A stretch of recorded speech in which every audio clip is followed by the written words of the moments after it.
I knew something was wrong the moment I stepped inside. The hallway didn't feel peaceful. It felt held, like the house itself was holding its breath, waiting for something terrible to arrive. The silence wasn't calm, it was tense. Pause mid-sin. I dropped my keys into the bowl by the door. The clatter echoed too loud.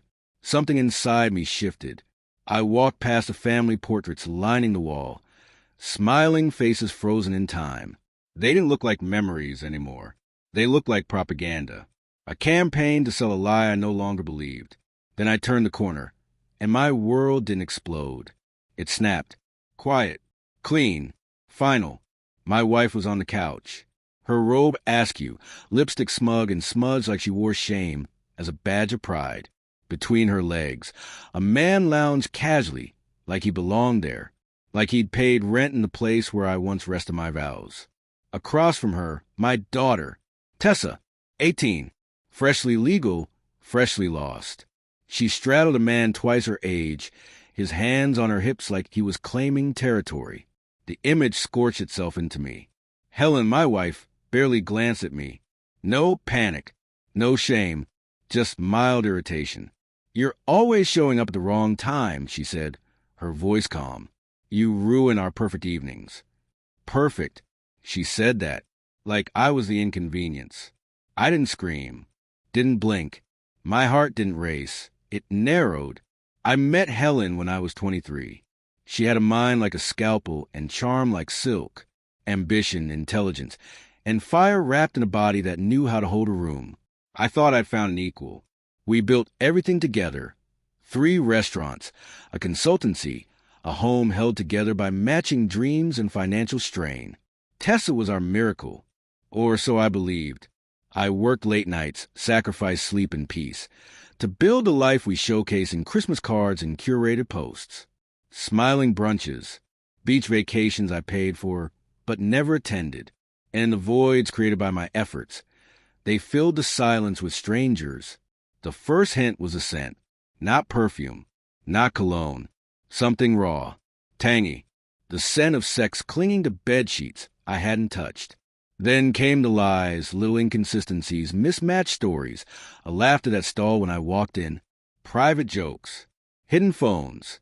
Tessa, once a child, now a woman too fast, too sharp-eyed, suddenly distant and grown. I didn't want to believe it, until I installed the cameras. It wasn't just Helen. It was both of them. My wife, my daughter, using my home like a theater for their sins. Funded by my time, my sacrifices, my bloodline. The footage felt surgical. Watching it was like being dissected while still awake. But I didn't confront them. Not yet. Revenge isn't rage. It's patience, silence, precision. I became a ghost inside the walls of my own life. Quiet, calculating. Step 1, I locked down the finances. Transferred all holdings into a trust under my brother's name. Got Helen to sign power of attorney papers under the guise of expansion plans. She didn't even skim them. Step 2, gather evidence. I downloaded everything. Weeks of footage, faces, voices, acts that couldn't be undone. Some of it was illegal. All of it was revolting. I hired 2 private investigators, cross-referenced hotel logs, club memberships, payments. 2 of the men had been paying Tessa directly. Step 3, identify their weaknesses. Helen's pride, Tessa's thirst for validation. Perfect. The night I walked in on them wasn't chance. I left work early. No calls, no hints. I knew they'd be celebrating Tessa's birthday. They thought I'd forgotten. They were drunk, loud, reckless, and the camera I placed in the hallway caught every second. I stood there for 5 full seconds. Enough time to carve it into memory. Enough for the footage to burn. It took 1 week. I sent anonymous packages to Helen's clients. Evidence, videos, reports, every contract dissolved. I sent a formal report to Tessa's university. Proof of solicitation. Explicit recordings. Her scholarship vanished by morning. Then came the final act. A dinner party. 30 people. Friends. Colleagues. The kind of evening Helen lived for, wearing her finest black dress like armor. She thought she still held power. I raised my glass. I'd like to make a toast, I said, to honesty, to finally seeing people for who they are. Then I played the footage. 5 minutes of unfiltered truth. Forks dropped. Glasses froze midair. Silence thundered louder than screams. Helen rose, mouth open, 1,000 excuses waiting to spill.